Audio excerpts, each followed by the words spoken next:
Hello, this is an assessment of a Bluthner grand piano, 180 centimetres long, and according to the serial number, it was made in about 1912, but there's many aspects to the piano that don't look 1912, and I'm a bit confused by it, so need help from the trade if possible, if you can make comments. 85 keys is the first thing. All pianos made by Bluthner, I think, in 1912 had 88 keys, but Bluthner's going right back to about 1885 had 88 keys, I think. So not sure the precise dates there, but if we look at the casework, that looks old. As I say, it could be either, it could possibly be 1912, but so I just want to verify this before we look at the piano and see what work might improve it. The music stand clearly isn't original, whether it's either, let's say, look at the frame here inside. Now looking at that frame, that's commensurate with pianos before 1880 certainly. I've done a video of one some time ago that had the same style of frame. Can't remember what the serial number was on that, but certainly older style, and the tone of the piano sounds like an older style, and the fact that it's fishtail here, so quite a few factors that make you think it's pre-1880 certainly. Now the casework is in reasonable condition. There's a patch on the top that's at water damage, so you could obviously repolish the whole case.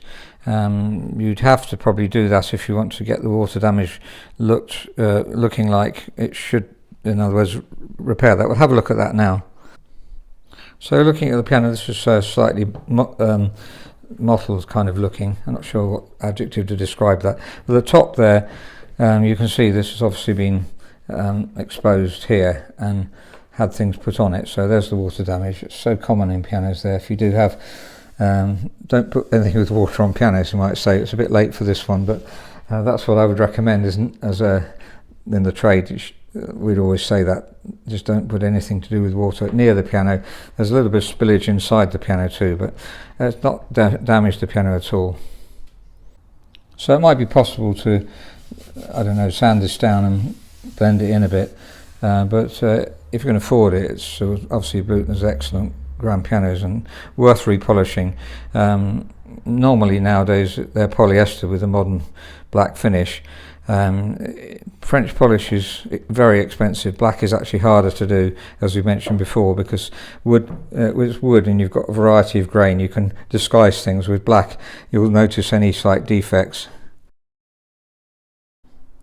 So that serial number says 1912, but clearly the fact that this slopes down towards the agraffs is also typical of before 1880 certainly, and I'll try and get a more precise statement. I'm going to try and ask the trade as well, but if you were watching this and in the trade, that would be really useful. Original style Bluthner strings, but I suspect that they were redone at some stage, maybe in 1912, so 1912 something might have happened to the piano. So there's water spillage here. It's not really damaged the tone of the piano, and there's water spillage here. It's obviously cosmetic.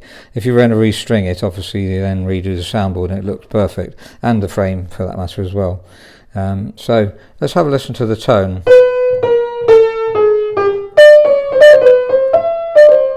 So the singing area, the most important area, sings well, and the tenor and the bass, very pleasant. A bit thinner than perhaps a younger piano would be, so I would definitely say with the 85 keys, this is pre-1880. Now here, the break point, quite a lot of variety. So later on the Bluthners would be matched in a bit better than that. But very fruity bass sounds, beautiful bass tone. Tenor.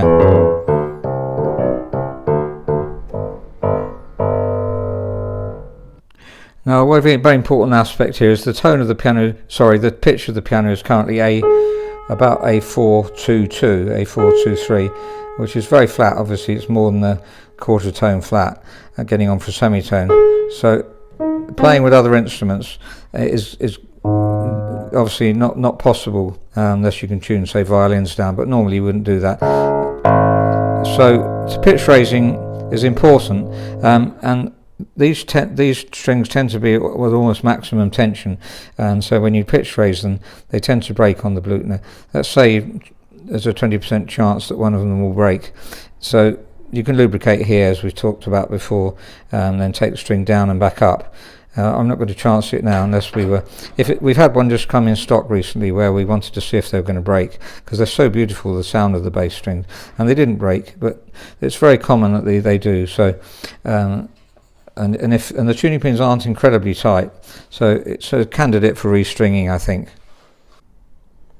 Now, it's a Bluthner patent action, as you would expect for both pre-1880 and 1912s, and it's had arbel hammers fitted.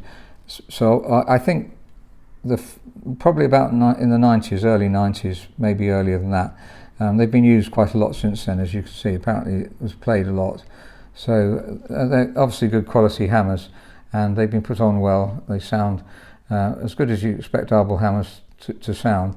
And the regulation of the piano isn't terribly bad. I've written on the worksheet some of the fine regulation that we could do. By the way, there's a serial number inside the piano, exactly the same. That's where you look to see what the serial number really is, and it's the same number as the one on the top. So the main work, I think, that would improve the piano, we've got obviously the top of the piano, but restringing, refacing and voicing, lubricating the balance rail and regulating.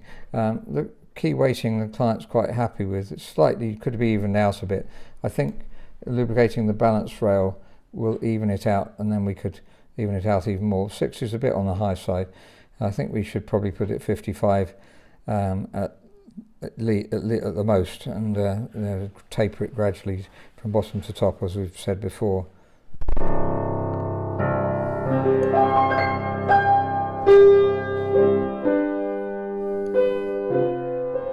So that's a 180 centimetre long Bluthner Grand.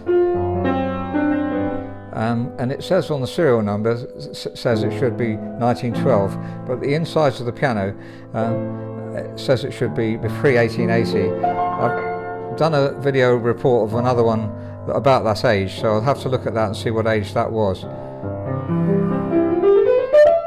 But the hammers have been changed, and very well. Nice arbel hammers.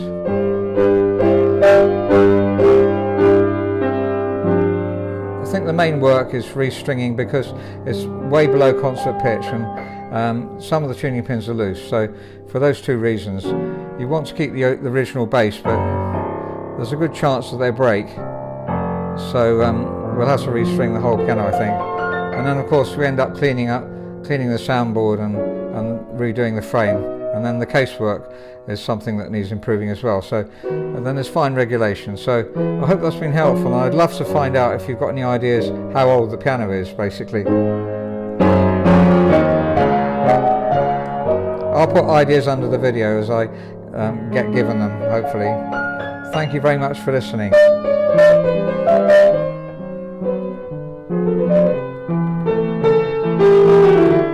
Slightly out of tune, but you can hear the underlying tone is good.